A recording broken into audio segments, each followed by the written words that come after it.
Okay, so for this deep dive, you guys sent us to Amy Tan, specifically the Joy Luck Club. Yeah.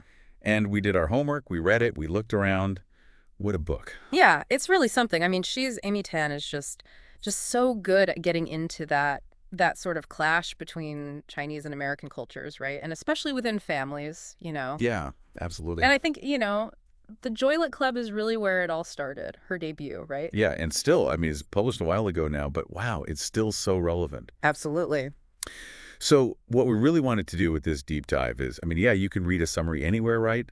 But what are the really key ideas here? What makes the Joy Luck Club such an important book, even today, for understanding mothers and daughters and all the stuff that goes with that, like, culture, identity, the stories we tell each other, all of that.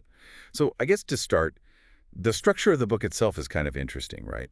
Yeah, definitely. I mean, it's not just like a normal straightforward novel. It's actually 16 interconnected stories, right? Yeah. Told by 4 Chinese immigrant mothers and then their 4 daughters who were American born.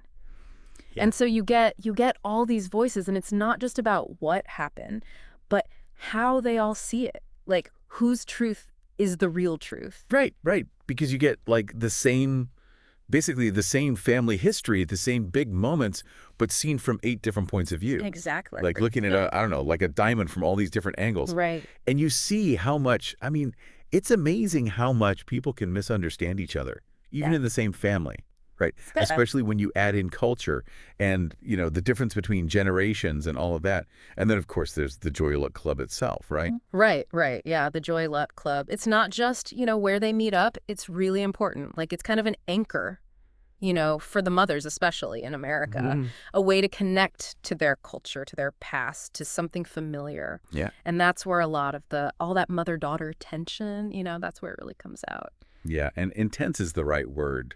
I mean, there's a lot of love there, but oh my gosh, so much friction, right? Absolutely. Like you really see how, you know, all that stuff they're carrying, like all the cultural baggage and expectations and past experiences, how much that affects things, even when it's your own kid. Yeah, and you have to think about, like, the mothers, they're carrying their whole past from China, war, loss, a whole different society, really strict rules. Mm, And they want to guide their daughters, right? But sometimes it comes out, well, it can feel forceful. But the daughters, they grew up in America. It's But- totally different, more freedom, more individualism, all of that. So yeah, of course it clashes. yeah, I mean, have you ever noticed how, like, sometimes it's harder to show love or to let yourself be loved by the people closest to you? Oh, absolutely. It's almost like there's more at stake, Right. which I guess leads us to that whole question of identity, right? Yeah. Especially for the daughters. I mean, they're American, but they're also Chinese, and it's like they're kind of stuck in between. Like they don't fully belong anywhere. It's a tough place to be, definitely. It really is. Trying to figure out what their mom wants, which comes from, all that Chinese tradition, but also trying to be themselves in America, and then trying to understand what their moms went through, the sacrifices, the stuff they never talked about. Right. It's just so much, so powerful because, it's not just about being Chinese American. It's about anyone who's ever felt like they're straddling 2 worlds, trying to figure out who they are. Absolutely. And then if you look at it more broadly, it's kind of that whole tradition versus modernity thing, right? Mhm. The mothers want to hold on to what they brought with them from China, the customs, the values, all of that. Yeah. But the daughters are growing up in modern America. Yeah. It's that classic generational clash, Yeah. but even more so because of the cultural difference. Exactly. And it plays out everywhere, right?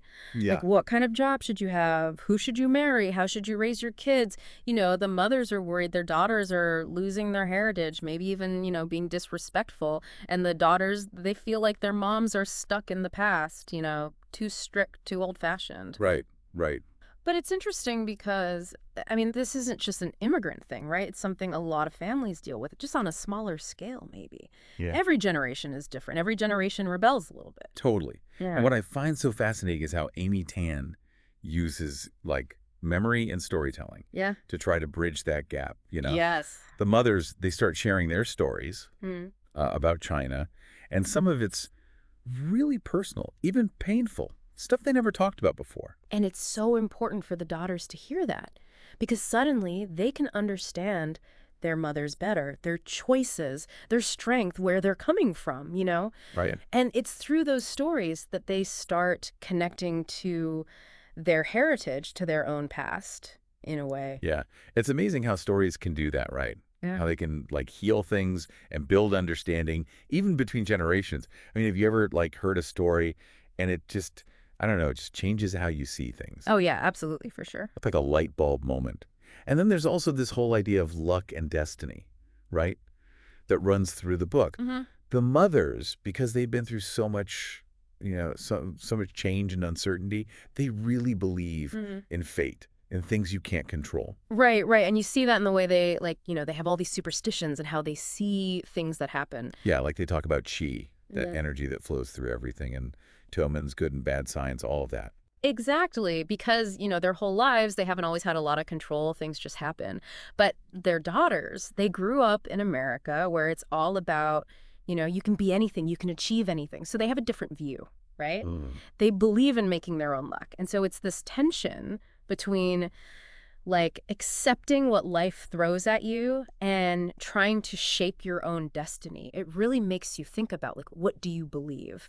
Where do you see fate in your life? And where do you think you have a choice? Yeah, for sure. And one thing you can't miss is all the amazing cultural detail in the book. Oh, yeah. Yeah. I mean, it's like you're really there in China experiencing everything with them. All the traditions, the food, the way people interact. I mean, it's so rich and vivid. Right. Like you learn about, I don't know, mahjong, right? Or the Oh, special foods they eat for holidays, all the little things that make a culture unique. And even if you don't know anything about Chinese culture, it's so well written, so fascinating that it just adds so much depth to the story. You understand the characters so much better.